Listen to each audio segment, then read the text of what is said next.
Bueno, bienvenidos y bienvenidas a esta serie de entrevistas que estamos haciendo en la 16ª edición del Festival Internacional de Cine al Este. En este caso tenemos a Marko Raat, el director de 8 vistas al lago Biwa, una película que forma parte de la competencia al Este, la competencia que lleva el nombre de nuestro festival, donde, como bien saben, ya conocen nuestro festival, hace 16 años que lo hacemos. En esta competencia lo que intentamos es, como en todas las competencias en realidad, pero esta sobre todo, es la que lleva el corazón del inicio de nuestro festival, que es un festival que, al llamarse el Este, presenta en su momento solo películas de Europa del Este. Entonces, en este caso, hemos ampliado un poco el concepto de Europa del Este a películas europeas, pero sí conservamos películas de ese continente. En este caso, 8 vistas al lago Biwa, digo bien, del director Marko Raat. Es una película de Estonia, es una película que juega mucho con el imaginario que se tiene sobre ciertas tierras lejanas, pero que están más cerca que otras latitudes, como es Japón, para esta zona. Así que, bueno, conversaremos con el director, que estamos muy felices de tener su película en esta competencia. Hello, Marko. Thank you so much for joining us. Hello. Thank you for inviting. Yeah. Your movie is really special. It has a lot to do with the spirit of our festival. Your movie is part of the official competition. We have 3 official long features competition that it has the name of the festival. It's called Este competition as our festival. And we keep movies with the spirit of the original spirit of the festival, that was a festival only for European and East European movies. Now it's an international film festival, but that competition is only about movies from that latitudes. And our intention is to choose some movies that have something to do with our cosmovision of the world, or maybe some very concrete problems that we share in Latin America. Your movie is very special because it has some of the imaginary that sometimes you can relate to movies belonging to Latin America. Of course, I don't feel your movie has the spirit, but it has the spirit of imagine some other latitudes in a way that was very appealing. It's very beautiful. So the first obvious question is about the origin of this idea. How did you come up with this such an original idea?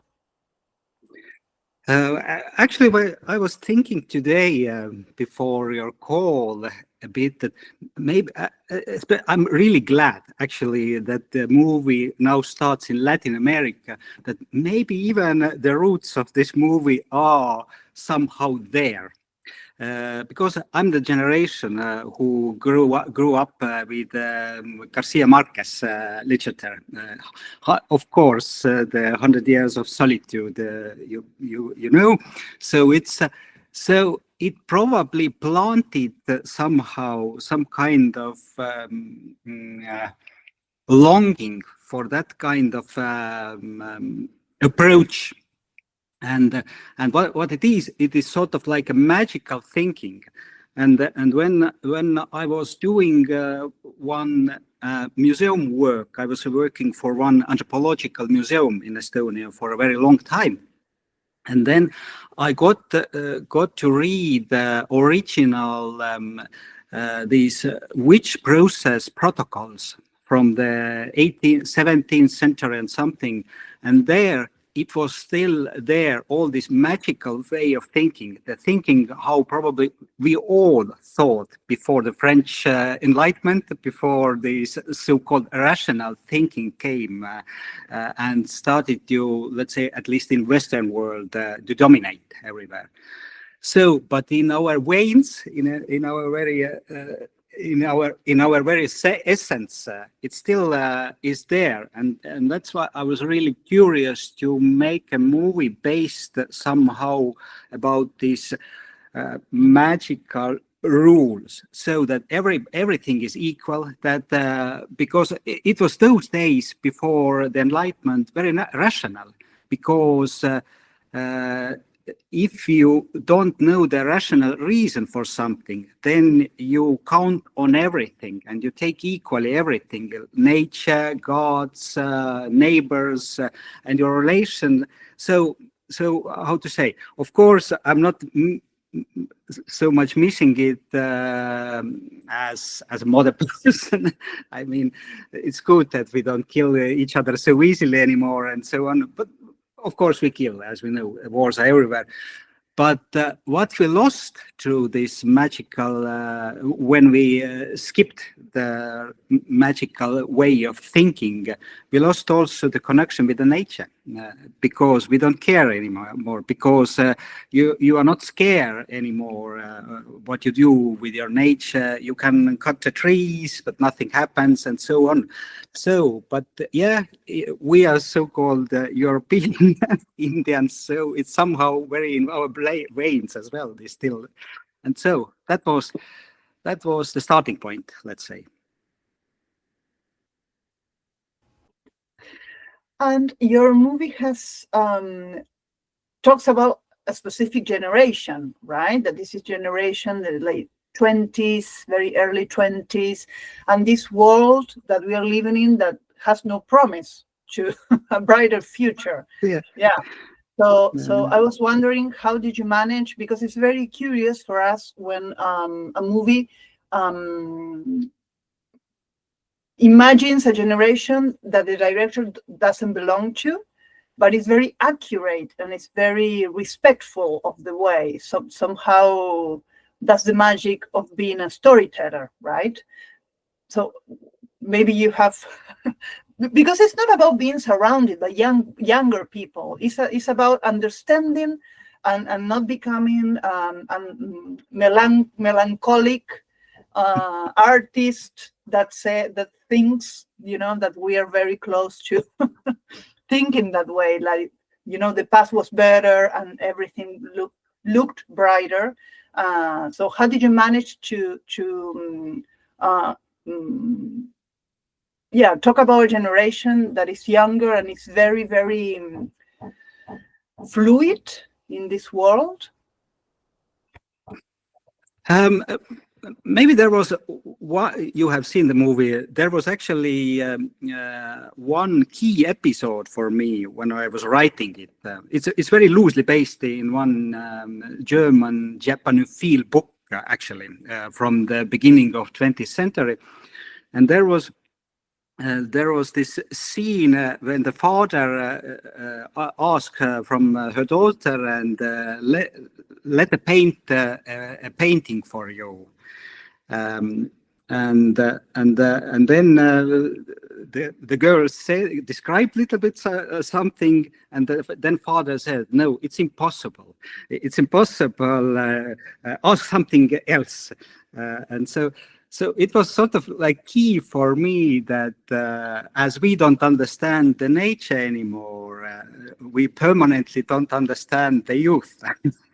And so it was sort of like so funny for me. So, and then I decided to keep the youth closer to the nature somehow. And as you noticed, I just took off all these electronic equipments, and that was enough already. That if you take off all these electronic hiding masks, so they are like a nature somehow, the youth, and they become somehow saints for me, or somehow that they at least is a sort of like main or connecting character. This Hanake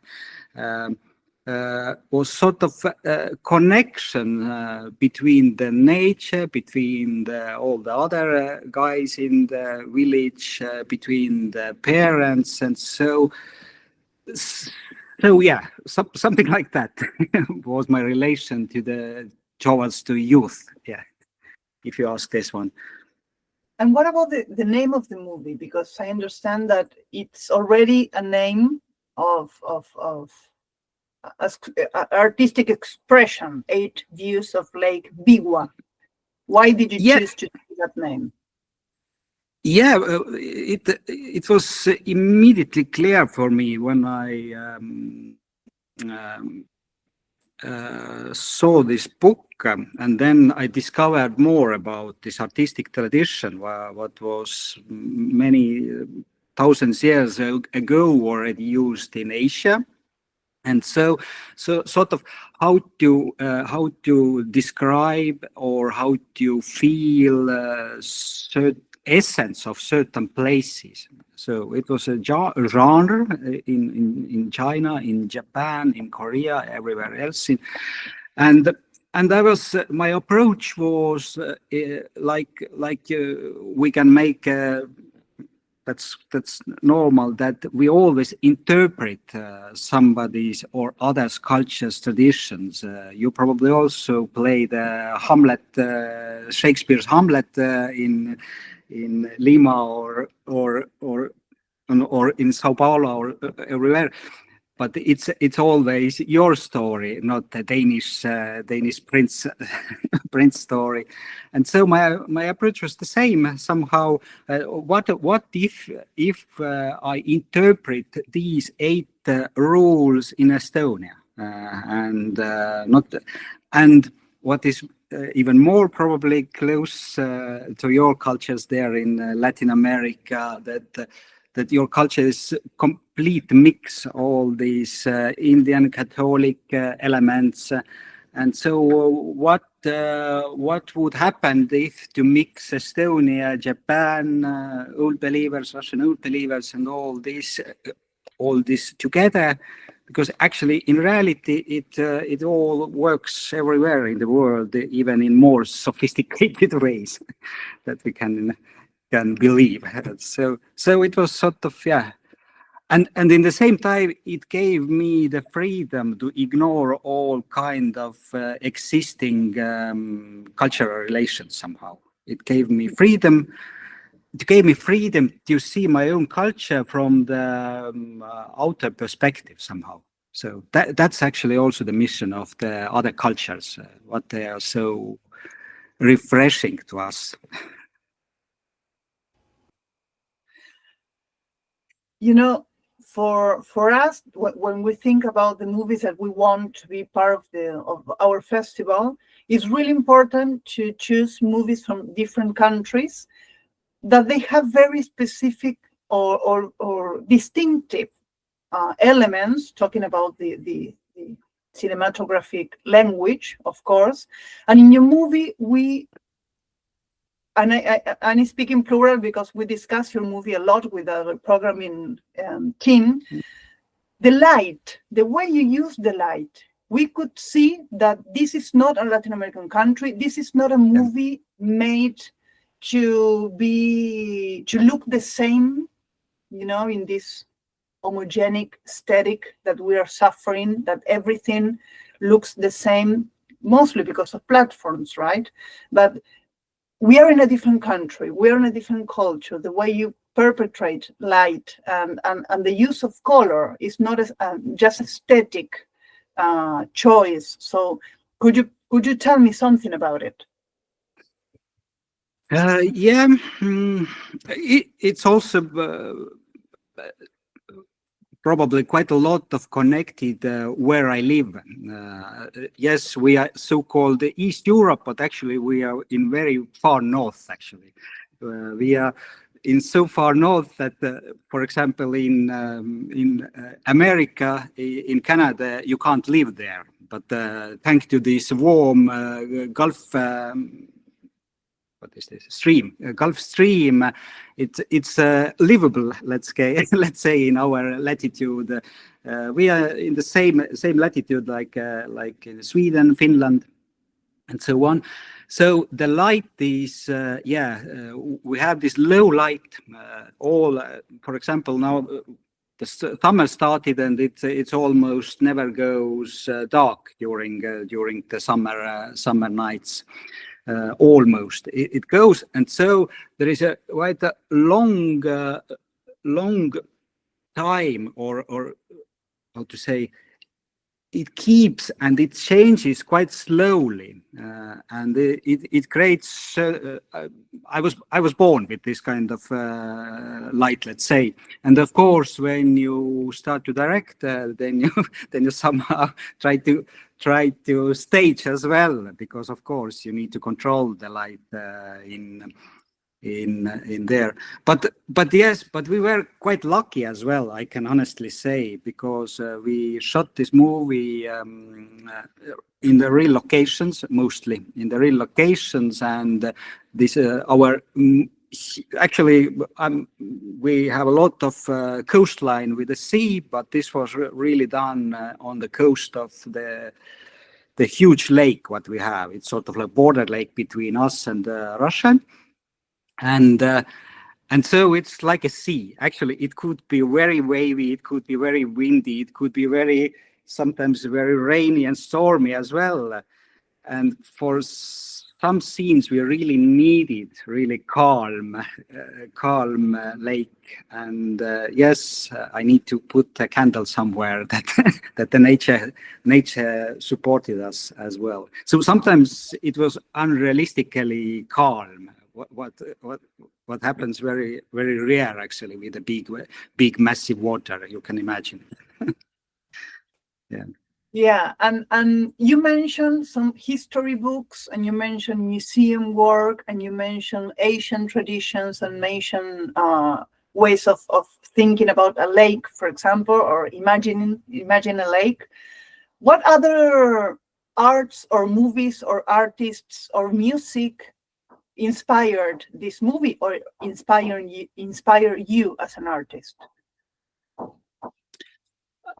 I think there might be. I'm a big fan of Carlos Regadas, of course, and there might be. I later thought, and of course, some Luc Bresson's this French classic from the 60s, and yeah, there are probably many, but yeah, there might be really some connections again to the Latin America through this Regadas actually. Yeah. So, but I can't. And I'm of course big fan of Lars von Trier, and there are some movies that very few have seen actually. There is this sort of early small movie Medea, how he interpreted old script of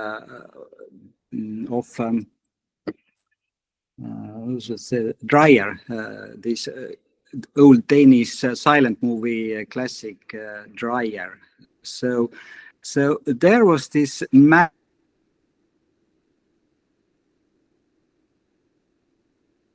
somehow, and maybe these were really some direct connections, if you mention only some, but I'm myself as well a documentary filmmaker, and so for me the key is somehow sort of intimacy with actors, and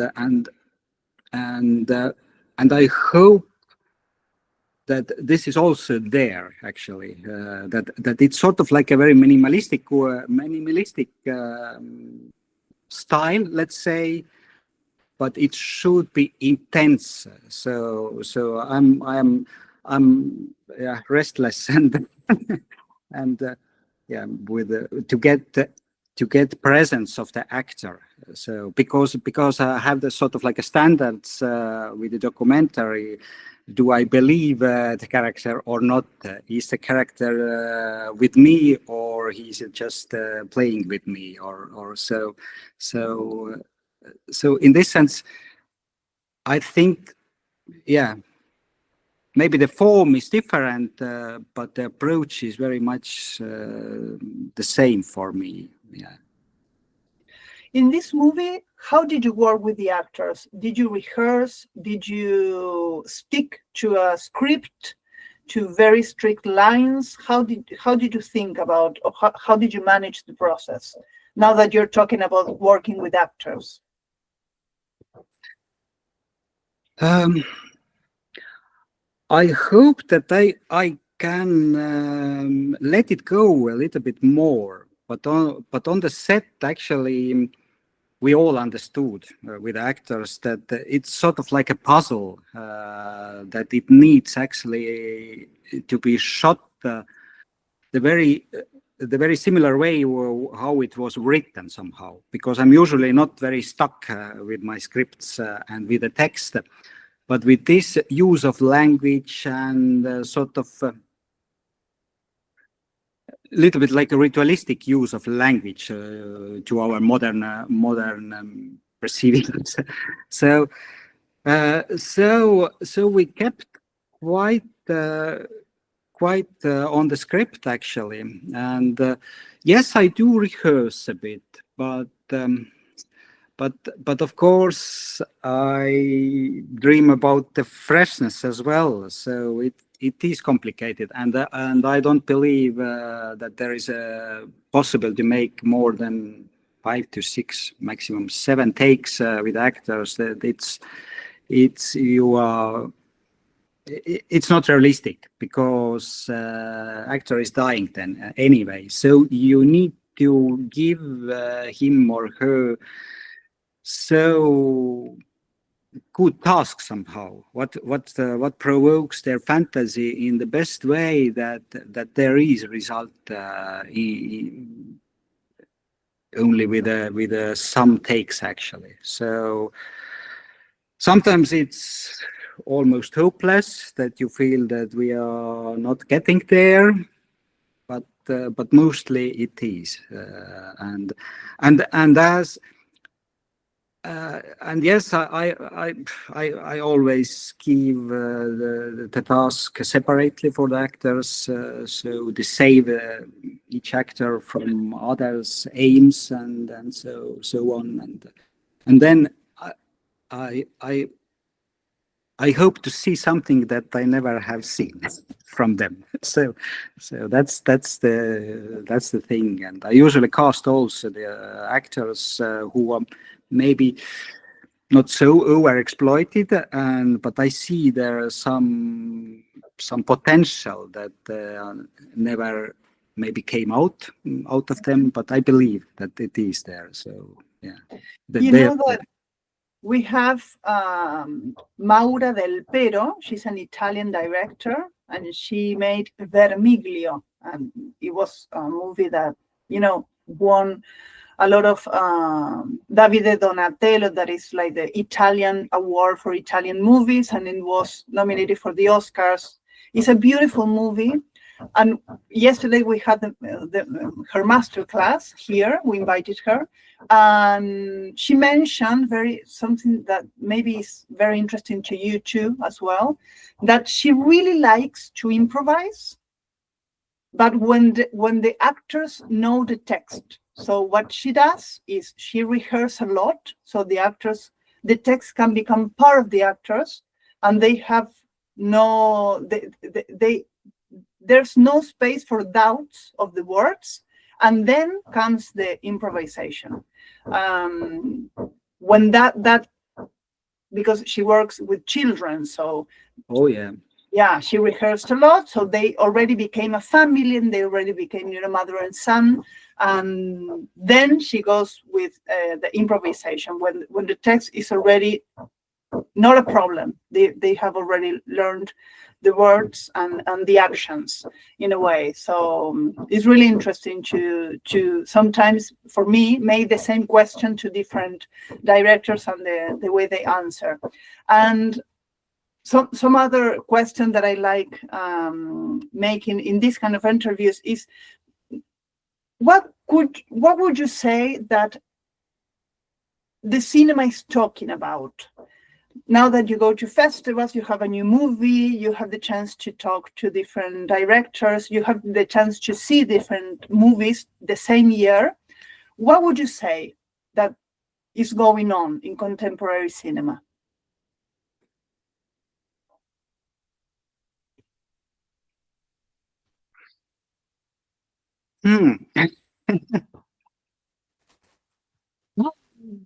Oh, I'm not sure I can see sort of one leading direction or something, but I'm really glad that finally women are coming. That's really what you can see. And I really hope that there is coming sort of new and fresh way of thinking, not just sort of making the same stories, but now just the women are doing the same stories. So I'm really hoping the new type of stories as well, and I can see they are there. Another thing is that, and maybe I'm not so lucky about this movement, is sort of complete fusion of the fiction and documentary, because I don't feel that it's so, especially nowadays when artificial intelligence can fake you everything, to see something very smart in directing the documentary somehow fully. That I think we somehow lose certain qualities in cinema if we mix them all together. So I can see that some leading documentary film festivals sort of enjoy and exploiting sort of fully directed movies, and it's okay. They are fun. They are good. They are sometimes good, but as I said, I think we lose also something when we blend them completely together, and so on. So I think there is also needed some diversity, like in nature, to keep some diversity. What else? I think maybe these two things what I've recently thought about a little. And what would you say are your worries of being a film director? Because your filmography is quite diverse. You can see your eyes behind every work, but it's quite diverse, right? You mentioned documentary. This is a very pictorial movie. What are your worries or your intentions as a film director? Well, my worries are probably not very originals. We all feel the pressure of commercial cinema and and with this globalization and unification and so on, and all this algorithm what push the people watch the same movies, and so of course, and in one moment there is less and less money for the fundamental art, let's say, because everything actually starts from the art, from the science. These are the sort of fundamental beginning points, and all this commercial sphere actually just borrows later on all these elements from there to little bit to make little variation in entertainment. They need also some kind of updatings in how it has been happened in the music the same when all this internet and area started. We had the illusion that now there is option for everything, but the truth is even the radio stations and internet radio stations, they play now more only couple of tunes, not as many tunes exist, or so on, and all this. So let's say world, somehow there is too much let's say art and culture, but in the same time this world is coming smaller and smaller and smaller. So that's my concern. Well, Marco, thank you so much for your time and for sharing this short but very nourishing conversation with us, with the Peruvian public audience. So we really hope to have you here in some edition. Yeah, me too. Yeah, that would be amazing. But in the meantime, we are talking about your movie and making your movie be seen by as many people as we can. So Thank it's in you. competition, so we also wish you good luck and yeah, the best for you.